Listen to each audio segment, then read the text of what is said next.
Haere mai! Welcome Cancer to your November 2015 Taroscope reading. Hey guys, glad you've joined me for this month's reading. We're going to use the Rider-Waite deck and the same format as last month's because people seem to really enjoy that. We'll do one higher vibration energy card at the end, so let's sit back and see what messages come for you. I often say that as we move towards the end of a year, the thoughts and feelings and desires, goals for next year are on our minds. So sometimes you will get messages coming through regards that. So Cancerians, let's see what's in store for November for you. The first card is the current position you find yourself in. The second card is what you expect in life at the moment. The third card is what you don't expect, some sort of surprise. The fourth card is the immediate future, what's in store basically for November. And the fifth card is looking forward into the next month, which takes us into December. You've got the one major arcana card over here, guys. You've got a mix of everything else. Cups, you've got one of each. So interesting reading, lots to talk about here. Let's start with the first card, the current position in which you find yourself. We see here the King of Cups. Nice way to start the month of November. He is a very nice energy to have come in. He's one of the more sensitive signs, often what we call the water signs, such as your Pisceans, yourself, the Cancer, and also the Scorpio energies. This could be you feeling confident and just in your kind of zone, grooving, or it might be someone who's around you offering this same kind of nice emotional support. He's lovely, positive, caring, loving connection. So there could be some feeling of love involved in this relationship. And interestingly enough, the heart up here, this beautiful labradorite heart, sits up here kind of above this card, and he's very connected to this card. So whether or not he's here for some support energies, or it's someone who is in your life in the beginning of November who you're associating with one way or another, as I say, he could be supportive, or he might be someone that's a friend or a work colleague or a family member, but he does offer nurturing and strength and support. Great person to go to if you need to talk about your emotional perspectives in life or philosophize, something along those lines. Health-wise, he is a nice benefactor of health. He sits in the gentle, calmer phases of the world. I think of him as chilled out. So maybe your health is kind of just chilling nicely, like you're just grooving along that middle road. There's nothing too up or down at that point in that first week of November. We come to the second card, and this is what you expect out of life at the moment. And for some reason, I get this feeling here then that some of you have got this feeling or expectation of a wee bit of sorrow or sadness around circumstances or situations, people, or arguments. Can be romance related. It could just be at your career or with any particular set of relationships. I'm going to put this beautiful labradorite heart on there because it gives a little bit of healing energy. The three swords give us an indicator in the fact that it is a number 3, that sometimes 3 people are involved. And this can be a time when you walk away from relationships, or when someone else chooses to leave for some reason.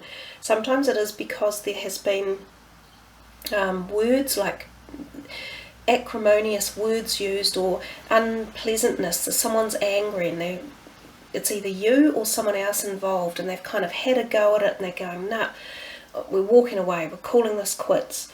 But it doesn't have to be that way either. This can be negotiated or mediated with the right people who could be helpful, someone like him, or with the right energies and thoughts in mind. So if this is something that's going on with you guys at the moment, just think about it a little bit harder and try to see if there are ways that you can bring it back to a place where the relationship can be healed, or where you can both move forward with happiness and positivity. That's sort of a way to think of it. The third card is what you don't expect, a surprise. You seem, to me, I've got the feeling that you've got a lot of people in and around you in November. Now, they could be family members or friends or whatever, but they seem to be, for the overall part, these two in particular, supportive and well worth having around in your life. This Queen of Pentacles, as your surprise, she could well be a friend or a family member or even potentially a new employer or someone that you involve yourself with who's positive and supportive and nurturing again. Even though she's not the same type of sign, this is an earth sign person, she is beneficial, she's benevolent, she's graceful, she's caring. So some of you may find this person coming into your life. So if there are any of you out there who are looking for a new female partner, she could walk into your life and be a really pleasant surprise. So it could be romantic, it could be business, it could just be friends.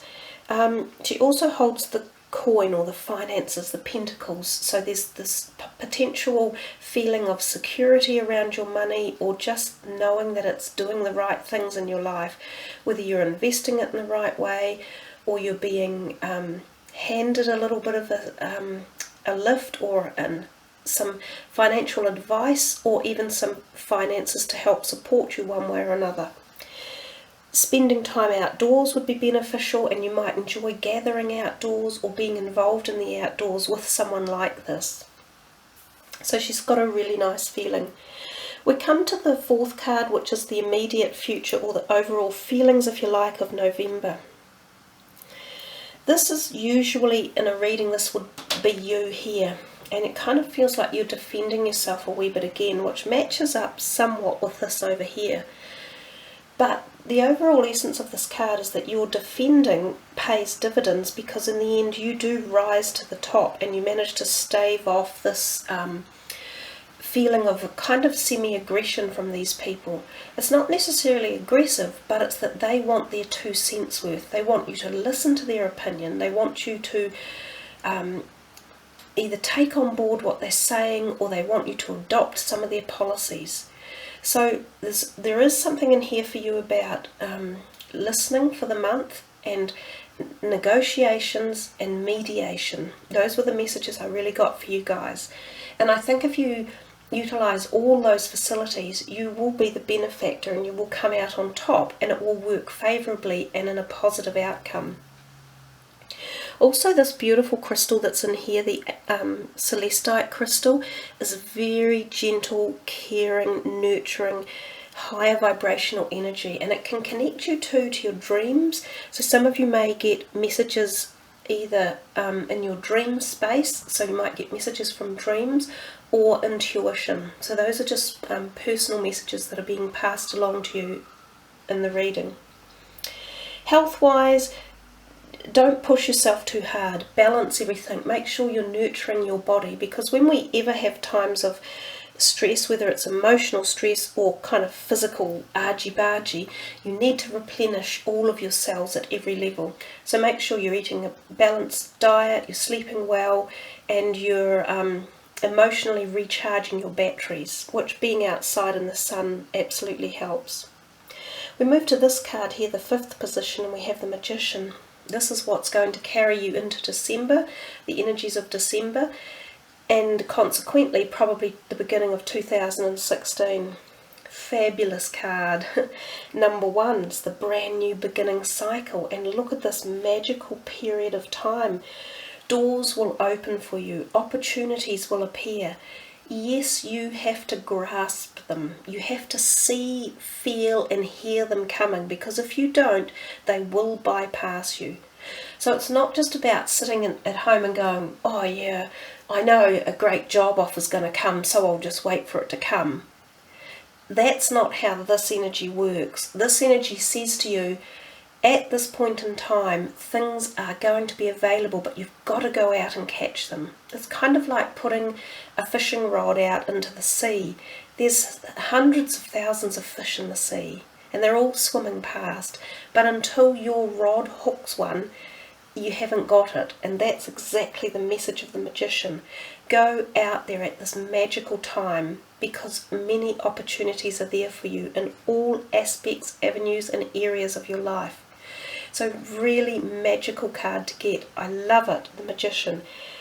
Wonderful opportunities. So really nice way to finish your reading and start December, and also to start the energies of 2016. So let's finish with that, and we will look at your Chakra energy card and see what comes your way.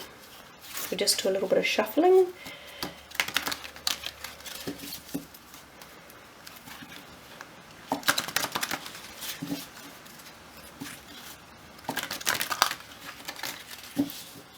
Okay. This one. Pleasure, enjoyment, beauty, sensuality and indulgence. Pleasure. Number 10, enjoyment, beauty, sensuality and indulgence. This is the sacral chakra area, which is through this part of the body. It's also known as the sexual center energy. So let's have a look at what the book has to say. By engaging your senses in simple pleasure, you connect with the very essence of life. This is the story of the card. On the mossy banks of a quiet stream, a woman enjoys a quiet moment of natural, sensual pleasure. Soft afternoon light kisses her face, the taste of fresh juice on her tongue, the sounds and smells of nature gently share their song. With one foot dipped into the mouth of a fresh spring, the other dangles above the stream, unaware of what quiet dangers may lurk beneath if she should lose herself entirely in the moment. But for now, all is in balance. Another quiet breath and the threat of danger will have passed, revealing that perhaps it was never a threat in the first place. And this is the message. Amidst the rapid pace and daily demands of life, taking time to indulge in pure pleasure is rarely included on our to-do list, or it is the first to be removed once we get busy. When was the last time you did something just because it made you feel good? Now is the time to allow your senses to genuinely engage with more of the simple and profound pleasures of life. Prepare a special meal and savour each of the flavours and textures. Immerse yourselves in the sound of the natural world. Watch children or animals at play and join them. Pamper yourself or cuddle a loved one. Take the time to walk along the beach or through the trees. If you feel guilty enjoying pleasure for yourself, take a breath and sense where this feeling stems from. Remind yourself life is meant to be enjoyed. If we never allow pleasure, we can become numb and forget how to feel. We become snappy like a crocodile, lashing out from this unfulfilled space within. If we overindulge, always looking outside of ourselves for something to feed our sensual desires, in time our surface pleasures lose their appeal or can even become unhealthy addictions. Sensations are most pleasurable when in balance. By allowing yourself to engage your senses in things you find pleasurable, you connect with the very essence of life. Joy and pleasure are fundamental ingredients of a nurtured and fulfilling existence. If we are open, we can discover simple pleasures in all moments of life. Every person deserves pleasure in their life.